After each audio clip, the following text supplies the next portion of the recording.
guys? John Claymore here. Now, before we get to the content, I'm going to go ahead and kind of explain to you what the content is, give you guys a little bit of background. Now, really quick, this video right here is a follow-up to a video that was set to come out last night. However, the video that was set to come out last night will be coming out this afternoon right around 3 o'clock.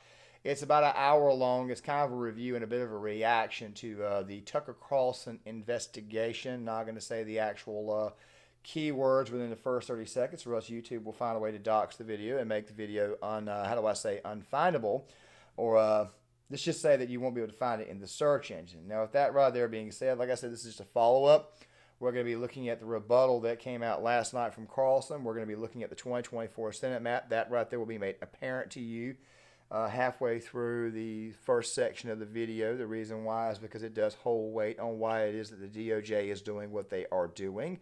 Also, the last section of this video is going to be looking at a good portion of the exchange between Josh Hawley and Merrick Garland. Now, guys, there will be a follow-up to this video, kind of a part 3, because we're talking about the weaponization of the DOJ itself against certain groups, certain advocacy groups, and, of course, against certain voters. Of course, you're looking at one of them now.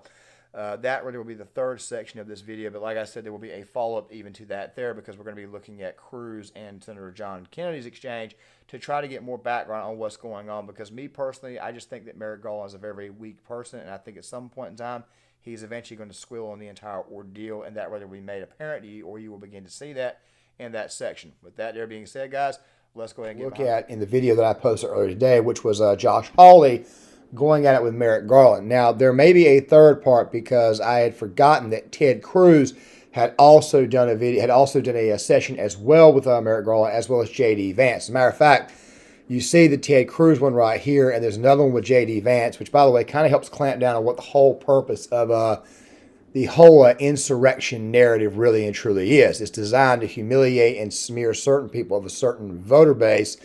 The reason being to try to gin up the actual country itself against these people. By the way, it doesn't work. And as I've mentioned on several occasions before, right now the mainstream media, for the most part, all of the mainstream media, including Fox News, it's really just WWE wrestling at this moment in time. They're using the pro wrestling playbook. And that project, which is set to be out on Friday, may get pushed to Saturday. But still at the same time, though, once again, it's going to be a bit of a series, because if you notice what the hell is going on, there's a lot here. And I mean, if you notice what's going on, obviously there's a smear job going on that dates all the way back to that day. I'd actually argue all the way back to 2015, because every time you turn around, it's Donald Trump and his supporters. Okay, it's Donald Trump and his supporters, the voters. I've never ever seen a period in time in my life outside of Barack Obama's 2008, their Gods and Guns comment, where an entire voter base has been attacked. With that being said, let's go ahead and get into this. Day before, January 6, 2021. And for 26 months, that footage was held from the American public. The January 6th committee made certain. Now, the Justice Department also kept a lid on that video footage. And in fact, in some cases, DOJ did not share it with criminal defendants who'd been charged on January 6th in violation of their constitutional rights. So we felt it was a public service to bring what we could to you. There was no justification for keeping this secret any longer, and a powerful argument to be made that sunlight is always and everywhere the best disinfectant. And in fact, because it was video evidence, it is to some extent self-explanatory. Anyone could look at the tape and decide what he or she thinks of it. So the tape we showed last night indicated very clearly that Capitol Hill police, in some cases, escorted protesters through the Capitol as if they were giving a tour. They did that with Jacob Chansley, the so-called QAnon shaman. At one point, they even tried to open locked doors on Chansley's behalf. Chansley was sentenced to 4 years in prison for his crimes in the Capitol on January 6th. And the video we showed you last night raises the obvious question, why? On what grounds? The video I showed you last night also showed that Officer Brian Sicknick was not beaten to death with a fire extinguisher by protesters on January 6th. We kind of established this in the video earlier today that Brian Sicknick actually died of a heart attack. Okay, that was actually reported, I want to say it was not the day of, but a day or two after January the 6th. He had died of a heart attack, and I want to say it was a Washington Examiner post. I'll try to leave that in the description box for you guys, so that way you guys can see the original posting. As the media and Liz Cheney so often claimed. The video shows Sicknick walking around the building, apparently in good health, after he was supposedly killed. We showed you that video. You can make of it what you will. We also showed you a video that proves Ray Epps, the mysterious protester who encouraged others to breach the Capitol, lied to the January 6th committee about where he was on that day. But for some reason, the committee protected him anyway. He was not considered an insurrectionist. He was their ally. So once again, you can draw whatever conclusions you like from that video. We have ours and we shared them with you. But it's really beyond debate that it is good for this country for Americans to be able to see it. The media and politicians, the people in charge, have talked about January 6th every day since it happened for 26 months. And so at some point, the evidence should be presented to the public. In free countries, governments do not lie about protests as a pretext to gain more power for themselves. They don't selectively edit videos for propaganda services and then lie about them in fake hearings and show trials. But that's exactly what happened. And every member of Congress should ask why that happened. But Democrats in the Senate, the Democratic leader in the Senate, Chuck Schumer, is not asking why. Instead, Chuck Schumer went on the Senate floor today to explode and to say that showing that video, evidence of wrongdoing by the federal government, including the security forces, the police department that Nancy Pelosi personally controlled, letting the public see any of that is a threat to democracy. Watch. Last night, millions of Americans tuned in to one of the most shameful hours we have ever seen on cable television. Fox News host Tucker Carlson ran a lengthy segment last night arguing the January 6th Capitol attack was not a violent insurrection. I don't think I've ever seen a primetime cable news anchor manipulate his viewers the way Mr. Carlson did last night. If you know Chuck Schumer, then you probably would not be surprised by this. There was also a threat laid out at Tucker Carlson last night, too. I'll try to provide that in the description box as well. Mitch McConnell also laid one on Tucker Carlson as well. And I haven't actually fully seen this entire clip, so we're reacting to it essentially live. That's actually how we're doing this right now. The thing about Chuck Schumer is this here. He has always been this way, and he's also in a position where he probably can't be challenged because, let's be honest, the state of New York doesn't really have anybody to challenge him on the Republican side or even on the Democratic side. And many people thought that AOC was going to at some point in time as well. However, she ended up not doing it, and I think there's a very, let's just say that it would be an explanation of why that is at a later date. I don't think I've ever seen an anchor treat the American people and American democracy with such disdain. There's nothing that shameful that has ever appeared on American television in the history of the medium. And so, on the basis of that, the self-evident outrage of showing the public video that it paid for and has a right to see, Chuck Schumer called for the censorship of that video. Any information, and he did not dispute that it was accurate, that damages a storyline his party constructed and used must be squelched. And Schumer was explicit on that point. Because that video contradicted lies told by the Democratic Party, Liz Cheney and Adam Kinzinger, Chuck Schumer demanded that our bosses pull this show off the air. He's going to come back tonight with another segment. Fox News should tell him not to. Fox News, Rupert Murdoch, tell Carlson not to run a second segment of lies. I urge Fox News to order Carlson to cease propagating the big lie on his network and to level with their viewers about the truth behind the efforts to mislead the public. Conduct like theirs is just asking for another January 6th to happen. It's a threat to democracy. Pull him off the air. Really quick, I do believe that another event like that will happen in the future, but I don't think it will come from the right side. You see, my gut tells me that what's going to happen is that in 2024, you're probably going to see the Republican nominee win. Okay, even beyond all of the chicanery, I believe you'll see the Republican nominee win. And I think you'll see the Democrats knowing that more than likely the Republican nominee, if you actually look at the Senate map, which we will look at before we end this video, you will see that Republicans will be in a position to where, how do I put this? There's going to be a lot of incumbent seats that Democrats have that they can't be able to defend. And I think the Democrats are probably going to want to protest against that, and especially they're probably going to want to get the radical far left out there to do so. So I wouldn't be surprised if you don't see another event like that. However, it will be a little bit more organic in how it forms, and to go on top of that, there's probably going to be a lot of, let's just say, a lot of governmental offices that will allow it to occur. I mean, and we'll definitely talk about this a little bit more in the next segment of this video when we talk about the Josh Hawley, Merrick Garland exchange. So just bear with me on this one. A couple of obvious observations. You don't often see the Senate Majority Leader openly call for censorship on the floor of the Senate, as if that was totally normal and didn't contradict the spirit and the letter of the First Amendment, but of course it does. But what's really happening here, what you're seeing is hysteria, the overstatement, the crazed hyperbole, the red-in-the-face anger. What is that? Well, it's not outrage, of course, it's fear, it's panic. Those videos, which we did not retouch, which we brought to you after running everyone by the Capitol Police to make certain that we didn't imperil anybody, we told you that last night, those videos touch a nerve because they're a threat to the lies that Chuck Schumer has been telling for the last 26 months, and not just Chuck Schumer. We should also tell you that Chuck Schumer, the Senate Majority Leader, was joined in this outrage by the Senate Minority Leader, and that would be a Republican, Mitch McConnell. And they were joined by a cascade of other Republicans, Tom Tillis from North Carolina, Mitt Romney from Utah, all sharing the same outrage. And from this, we learn two things. One, you're getting close to what they really care about. And you have to ask yourself, why? Why is it so important that they would degrade themselves by telling such obvious lies and calling for censorship? Why? What are they trying to protect? That might be worth exploring, and we plan to. And the second thing that we learned from this is that they're on the same side. The Senate Majority Leader joins the Senate Minority Leader. Tom Tillis, Mitt Romney.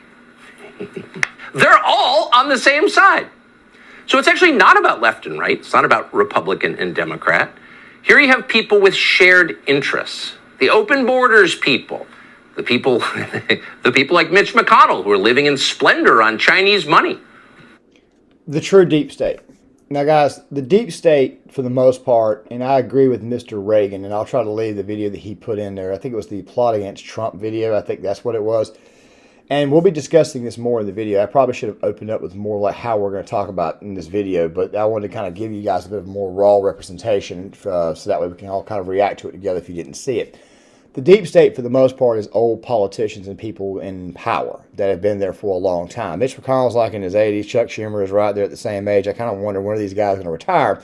And it makes you wonder if there's not something bigger at play. I think we kind of sort of know what it is, and I don't want to say it out loud here on YouTube because you can't say things like this until after, well, I'll just leave that part right there alone. But Trump is definitely viewed as a threat to the deep state. Now, I'll explain a little bit more when we get the Senate map. But for the most part, that's what the deep state is. It's mostly old politicians still in power who are still trying to get certain things done that are not in the best interest of the American people.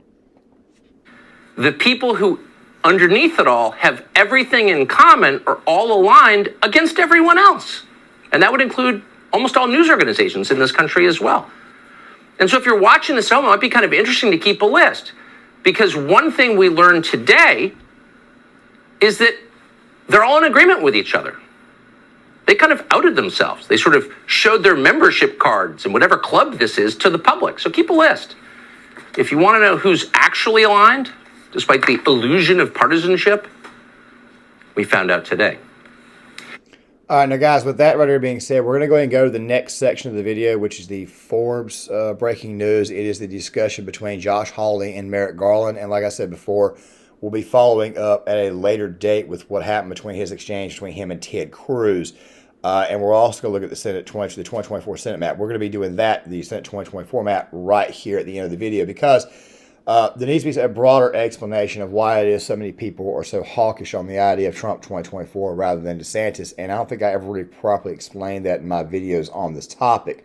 But trust me, when you see the Senate map, you'll probably get a better interpretation. As a matter of fact, we're going to go ahead and look at the Senate map now. Then we're going to come back to Josh Hawley. I understand it's a bit of a switcheroo there, but there's a perfectly good reason for this because it kind of helps certain maps. Now, guys, there are certain states that already have certain Senate elections that pretty much are already kind of sort of declared, meaning like, for example, 2024, Rick Scott, for example, senator out of Florida, he's up for re-election. Larry Sabato's crystal ball is kind of already predicting that Florida would stay with him. Okay, they're also predicting that Tim Kaine would also keep his Senate seat in Virginia. Now, the reason why I'm bringing this up is because 2024, you're probably going to have, and I'm not calling it, but I'm thinking with the inflation, I'm thinking with everything going on, with the signs and symptoms that we have out there, 2024, we could have an economic crash.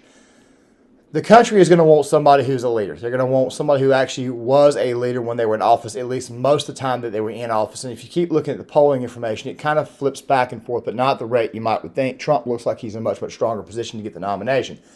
And even if they were to indict him, it's not a guarantee he would go to prison. If anything, it would probably make him more popular because he's being persecuted by the government. That's how it would look. And right now, people are already upset and they're already pissed off of how things are going. And they're kind of tuning things like 1-6 or 6-1, whatever you want to say. They're already kind of tuning that out. They don't really care anymore. All you got to do is take a look at 2022's election turnout. After all the smearing Democrats did on Republicans, it did not work. Okay, I understand somebody's going to say, well, Democrats won the Senate. They did. But the candidates were horrible, and you couldn't even get the Trump base out to vote because Trump himself was not even on the ballot. And people are going to say, well, maybe we should go to DeSantis. Well, DeSantis endorsed 7 candidates that Trump did not endorse, and they all got their asses beat.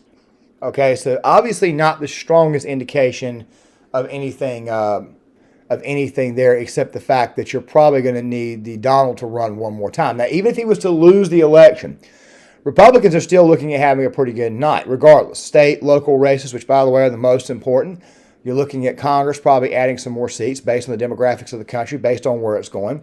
But let's take a look at the Senate. The first Senate seat is the Senate seat of John Tester, Democrat out of Montana. That right there more than likely goes Republican, probably by a lean margin. Now, Nevada seems like a bit of a unicorn for Republicans, but let's think about something really quick. If even if it's Adam Laxalt running for what would be a third time, he probably still wins that election, okay, because the state's becoming redder and redder. So let's take a look at it. So you have a lean red margin.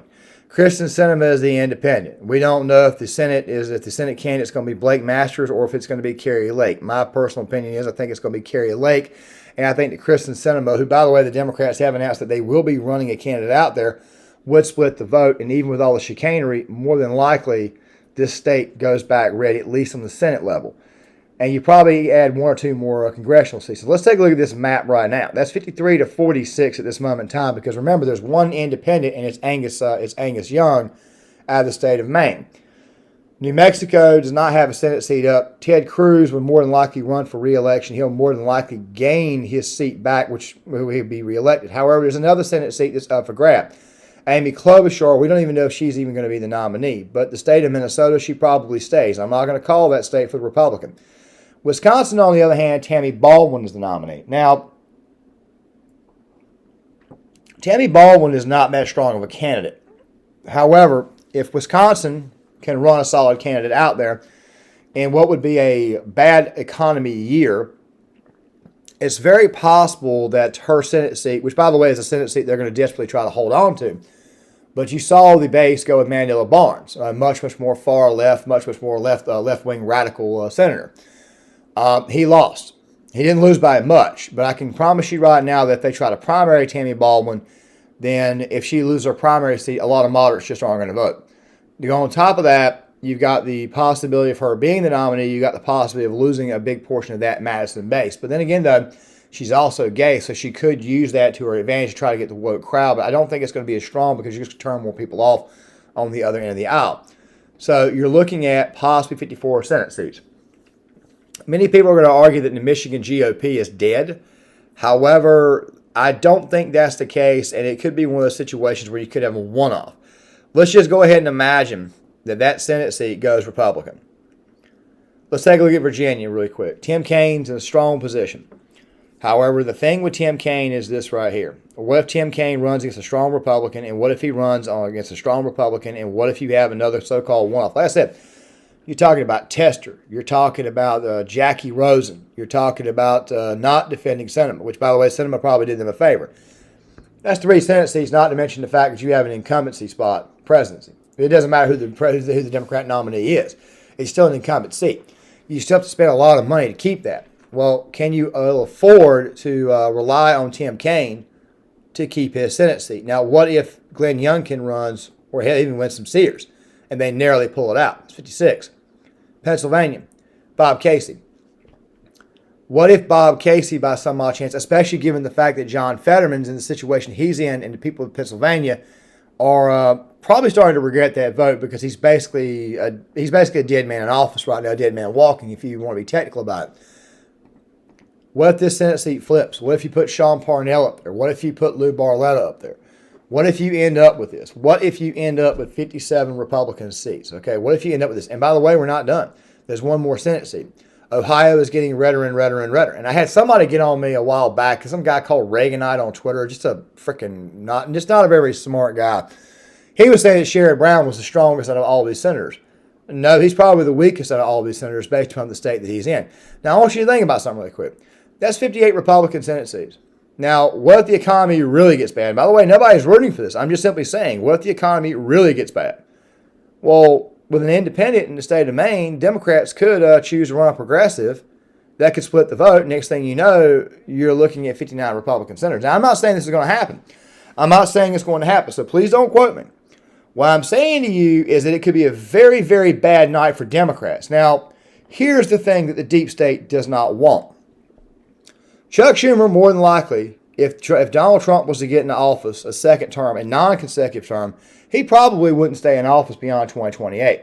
All right, because that's when his Senate seat is up for grabs. He more than likely just going to say, screw it, I'm not going to vote. I mean, I was not going to stay here. Now, think about something really quick. McConnell is 80-some-odd years old. Trump can primary him out. Okay, McConnell probably won't even run. So that's possibly one Republican seat gone. Not to mention Mitt Romney's more than likely going to be gone too. North Carolina, Tom Tillis is up 2026. Tom Tillis is not popular in my state. We only voted for Tom Tillis because Trump was on the ballot. Okay, Tom Tillis is gone. Also, Lindsey Graham, you're gone too, buddy. Yeah, I mean, I know you're all friendly with Trump and whatnot, dude, right now, but Trump doesn't even listen to what you have to say. As I said in the video earlier today, I think Trump keeps him around strictly for comic relief. You're gone, buddy. Who else? You've also got Bill Cassidy. That's 4 Republican Senate seats probably gone right there, meaning primaried out. To go on top of that, Tom Cotton's becoming less and less popular. Now, I'm not saying Tom Cotton's going to be gone, but I am saying to you, though, that Tom Cotton could be gone. Tom Cotton could choose not to run for re-election. That's one more swamp creature gone. 2020. Who else? Basically what I'm saying is that there's a lot of people, a lot of Republican senators, also as well as Democrats, who are also vulnerable come 2026. Now, let me go ahead and say this. In 2028, you got Marco Rubio. He may not run again. That's another Senate seat right there that could be primaried out. John Cornyn. Oh, I forgot about John Cornyn. 2026. Yeah, he's definitely gone. He cucked on gun control. He's definitely gone. So there's another senator that's gone. Oklahoma. You have a Senate seat. You have a Senate race that year. Gone. Iowa. Chuck Grassley. Not Chuck Grassley, but Joni Ernst is probably not going to stick around. And also Chuck Grassley, too, 22 years old. 2022. He's gone, too. You see, in one term, the President of the United States, who, by the way, will not be an incumbent anymore or not have to run as an incumbent again, he has got the power to completely damage the entire old guard deep state process. He's got the potential to completely destroy this. And this is one of the main reasons why I'm more likely to put Trump in office than DeSantis or another general Republican. Because if you put DeSantis or you put, say, Nikki Haley in office, they've got to run as an incumbent trying to get a second term. Well, what do you got to do? You're beholden to party politics. You're beholden to the party itself. You're beholden to the senators. You don't have the ability to primary these people out. This is probably the deal that Mitch McConnell has made with Chuck Schumer. Okay, we'll keep Donald Trump out of office because we know what he's going to do should we get in. Also, something else, too, it's not just that there. Chuck Schumer and them, they realize Trump is a threat to them as well because of what he could do in just one term as president, especially if he has, quote-unquote, potentially 59, possibly even more senators. That right there is the point that I'm trying to get across, is that he could do a lot of damage with that one term, especially to the political establishment, if he is allowed to get back in office. And that is the biggest reason why they're doing what they're doing. Now, guys, with that right there being said, let's go ahead and go to the final clip of the video, the final thing to look at, which, of course, is the Senate hearing or the Senate exchange between Josh Hawley and Merrick Garland. All right, gang, here's the deal. We're going to look at the 7-minute clip of this. We're going to commentate on it. But, of course, this right here is talking about the politicization of the DOJ itself. Now, this entire clip has sort of gone viral, mostly due to the fact that, well, let's just say that the DOJ is, in fact, becoming much, much more politicized than it probably already was. We kind of saw this happening back right around the time that Bush was in office. You could even argue that it was going on when Bill Clinton was in office. I mean, I have to bring up Elian Gonzalez's situation where a Cuban-born child was here in the United States, but yet the Clinton administration, before they left office, they wanted to kind of satisfy Fidel Castro. This right here, of course, should have basically told people right off the bat that we had a president or we had a government that was working on behalf of other governments at that time, because once you're here in the United States, and I understand somebody's going to say this kind of goes against what you've said about illegal immigration, but still at the same time, though, things become different when an actual foreign leader is getting involved. Now, I know this is a little bit different than what you're expecting, but if you actually sit down and you think about it, that right there should have been the first salvo that our government would do something on behalf of another person's government or another leader. We could talk about Waco and stuff like that another time. As a matter of fact, I'm even considering creating a conspiracy theories or a stories channel just for that type of stuff there. But the politicization of our DOJ has actually been going on a lot longer than people think. And I know I just said that you could probably make the argument for that, but now that I think about it, yeah, it's been going on since at least the 90s, maybe even before that. Attorney General Garland, let me just ask you, does your department have a problem with anti-Catholic bias? Our department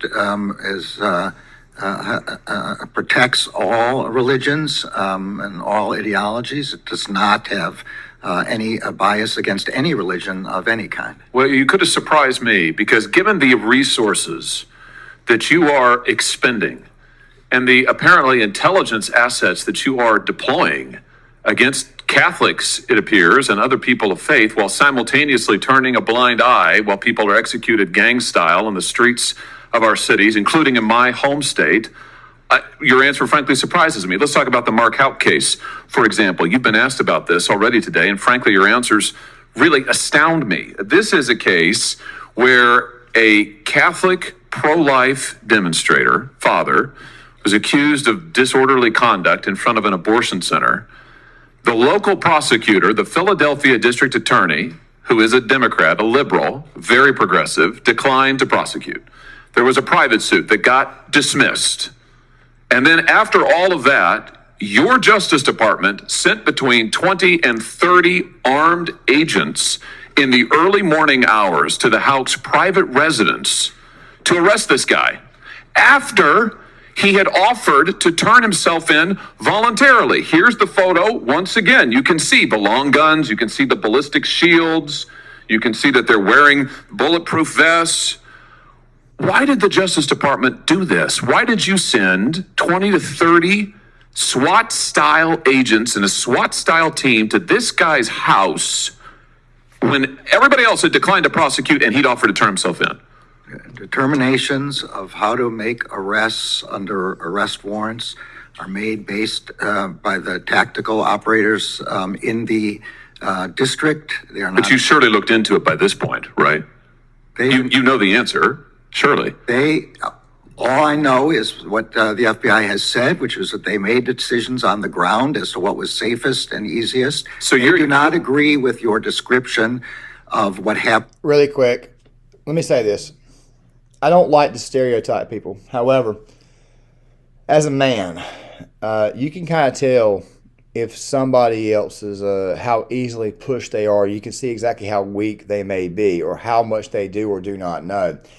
It has always been my opinion that Merrick Garland is getting his orders from a cutout, meaning that he's getting his orders from somewhere else. Does he sound like somebody to you that is decisive? Does he sound like somebody to you that is not only not decisive, but does he sound like somebody to you that is, I would say, quote unquote, weak? I think that Merrick Garland is probably a very, very weak person. It's one of the reasons why in tomorrow's video, to go on top of this one here, there's going to be more on this particular instance, more actual reaction and more actual review of what he is saying. Fact of the matter is that Merrick Garland is in fact very, very much a weak person, and he himself is probably not even making the decisions at the Department of Justice. Now, I did make a video a while back saying that after Republicans took back the Senate, they would probably resign. He did not resign because Republicans did not take back the Senate.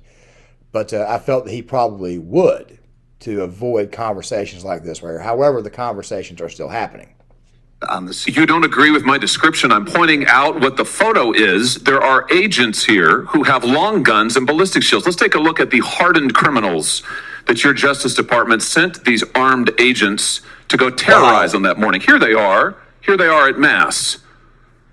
Here's the 7 children with Mr. Houck and his wife. In this early morning, they were all at home. Mrs. Houck has said repeatedly the children were screaming. They feared for their lives. You've got these agents demanding that he come out. They've got the guns, she said, pointing at the house and at them. He has offered to turn himself in. And this is who you go to terrorize. What's really interesting to me is this seems to directly contradict your own memorandum about the use of force at the Justice Department. You say officers may use only the force that is objectively reasonable to effectively control an incident. Are you telling me that in your opinion as Attorney General, it was objectively necessary to use 20 or 30 SWAT-style agents with long guns and ballistic shields for these people? What I'm saying is that decisions about how to go about this were made on the ground by FBI agents. So you're saying you don't know? I'm saying what I just said. Which is that you're abdicating responsibility? I'm not abdicating responsibility. Then give me the answer. Do you think, in your opinion, you are the Attorney General of the United States? You are in charge of the Justice Department. And yes, sir, you are responsible. So give me an answer. The FBI does not agree with your description. I'm not asking about the FBI. You are the Attorney General. Give me your answer. Do you think that it was objectively reasonable and they followed your guidelines in sending 20 to 30 armed agents to terrorize these people? Yes or no? The facts I have, which are those presented by the FBI, are not consistent with your description. So you think it was reasonable? I'm saying the facts are not as you describe. Okay, look, here's the deal. I could at least respect what Garland is saying here if Garland would at least explain what the facts are. Now, I understand as the head of the Department of Justice, you may not have every detail with you. And I understand somebody could come in here and argue that the family could be, they could be doing something illegal. However, the problem is that when you don't give out the actual facts and explain what's really going on or why it was that the decision was made, what were the facts in hand, which, by the way, Garland needed to have done already. He should have been done this at the very beginning. It would at least come off as much, much more respectful. People could at least understand. They don't agree with it. Like I said, you can understand something and still not agree with it. I'm just simply saying that Garland in this moment looks extremely weak. And to go on top of this, it definitely looks like there is definitely a bias against a certain voter base. Now, I want to go ahead and throw this out here right now. Catholics is not a guarantee. If you actually look at the way the voters vote in every election, Catholics don't always swing conservative. As a matter of fact, I think in 2008, 2012, I think Obama won Catholics. I want to say John Kerry won Catholics in 2004. It's not a guarantee that it's going to be voting Republican. So it kind of makes you wonder if it's not just, conservatives, maybe it's religious institutions themselves as well. Basically, if one person fits the profile or one person goes to one church or one person goes to one area, what do? You go after everybody else. At the end of this video, I'm going to be bringing up another story, but it's going to be a story to kind of close things out. But we're going to go ahead and finish watching this right here, and then I'll go ahead and leave you with what's going to come out tomorrow. Children weren't there? That there weren't long guns there? That there weren't agents? What do you dispute? What's the factual premise you dispute? Be specific. FBI said they don't agree with your description of... Be specific. They don't agree with what? Of how many agents, of the agents who were there, and of what their roles were. They don't agree. Do you know the jury in this case acquitted Mr. Houck? So I'm sure you're aware. Do you know how long it took him? I am aware, and we respect the decision of the jury. Do you know how long it took him? I don't know. 1 hour. 1 hour. It took an hour. That should tell you right there that it was no case. It seems to me like the federal government is wasting taxpayer dollars going after anybody and everybody that could be perceived as an enemy. I mean, I'm just kind of waiting for them to show up to my church and say something, you know. But I mean, like I said, 1 hour, but that's still a lot of money that family had to pay for a defense attorney to even get the judge to even dismiss the case. I mean, that's absolutely insane, or a jury to even rule against what the prosecution is bringing. Right now, what we're dealing with is that we're dealing with an attempt by the federal government to go after certain personnel, certain people that they do not like. And as I've said in previous videos before, they're a bunch of flunkies. They're not exactly good at doing this. So it makes you think that what we have in office is incompetent, stupid, and authoritarian, and they're not even good at being authoritarians. Philadelphia District Attorney declines to prosecute. The private suit's dismissed. You use an unbelievable show of force with guns that I just note liberals usually decry. We're supposed to hate long guns and assault-style weapons. You're happy to deploy them against Catholics and innocent children. Happy to. And then you haul him into court and a jury acquits him in 1 hour. I just suggest to you that that is a disgraceful performance by your Justice Department and a disgraceful use of resources. I notice a pattern, though. The FBI field office in Richmond on the 23rd of January of this year issued a memorandum in which they advocated for, and I quote, the exploration of new avenues for tripwire and source development against traditionalist Catholics, it's their language, including those who favor the Latin Mass. Attorney General, are you cultivating sources and spies in Latin Mass parishes and other Catholic parishes around the country? No, the Justice Department does not do that. It does not do investigations based on religion. I saw the document you have. What did you do about it? It's appalling. It's appalling. I'm in complete agreement with you. I understand that the FBI has withdrawn it and is now looking into how this could ever have happened. How did it happen? That's what they're looking into. But I'm totally in agreement with you. That document is appalling. I'll tell you how it happened.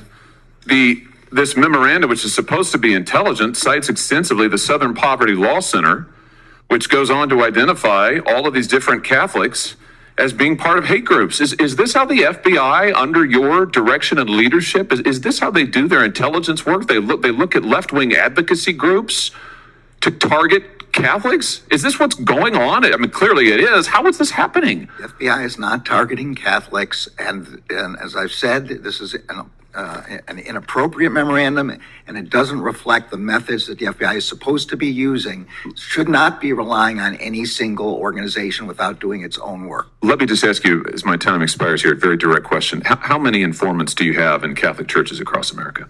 I don't know, and I don't believe we have any informants aimed at Catholic churches. We have a rule against investigations based on First Amendment activity, and well, whatever the hell that rule is, nobody is following. I'm going to go ahead and come out and say it. You're actively breaking that rule, okay? And there's not a whole lot here that makes me think that Merrick Garland is believable. Now, guys, we're going to go ahead and halt this section of the video. We're going to go ahead and halt the video as a whole. There's going to be more content out tomorrow. We're going to look at Ted Cruz, and we're going to look at what Senator John Kennedy had to say on this issue, because they also questioned Merrick Garland as well.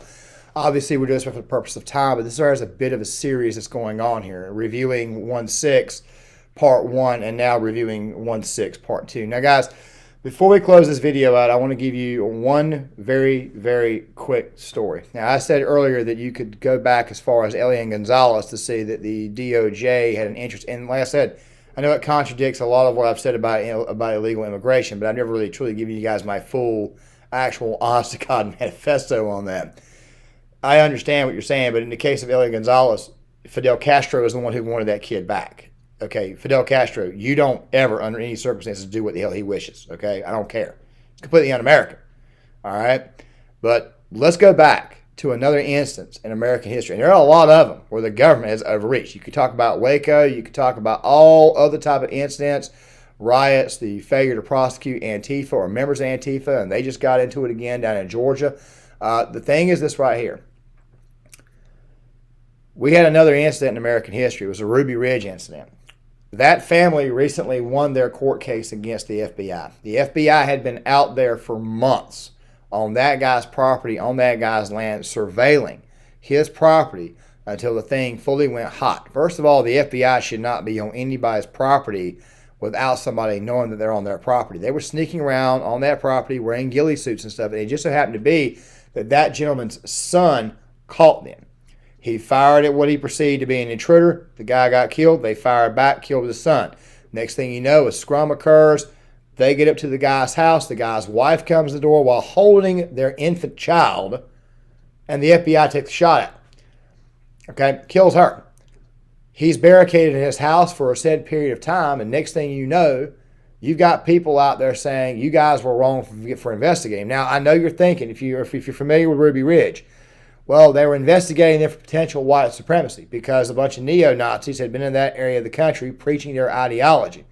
Okay, I can understand where that rather would be a threat. However, you did not have actual honest-to-God proof except through an FBI informant, nor did you have an actual warrant. What happened was that the guy just didn't show up to the case. He didn't want to show up, and there could have been things going on. I mean, he was in the state of Idaho, so you know, when you look at the situation, either way though, the FBI should not have been on that guy's property without an actual warrant. They've been sneaking around that guy's property for a while, okay, for weeks, months, okay. And you wonder why it is that guy won his court case. It's because of improper procedures like what you're seeing here. They're investigating Catholic churches. It makes me wonder, why in the world are they infiltrating Catholic churches? I mean, what the hell is inside of a Catholic church that would actually get these people wondering what the hell is going on outside of, well, the fact that Catholics typically tend to believe in God and they typically tend to be Christian. That's the only thing I can come up with. Once again, the FBI is going after certain groups that they just don't like, and the Biden administration is allowing it to occur. This stuff, by the way, was supposed, I know I'm going on a little bit longer than I need to be. This stuff right here was going on when Obama was in office. This right here is just simply a continuation. This is the Obama third term. This is one of the main reasons why this current administration has got to go. Guys, John Claymore here. If you like the content, hit the like button, subscribe, share the video, leave a comment in the comment section, and I'll see you guys later.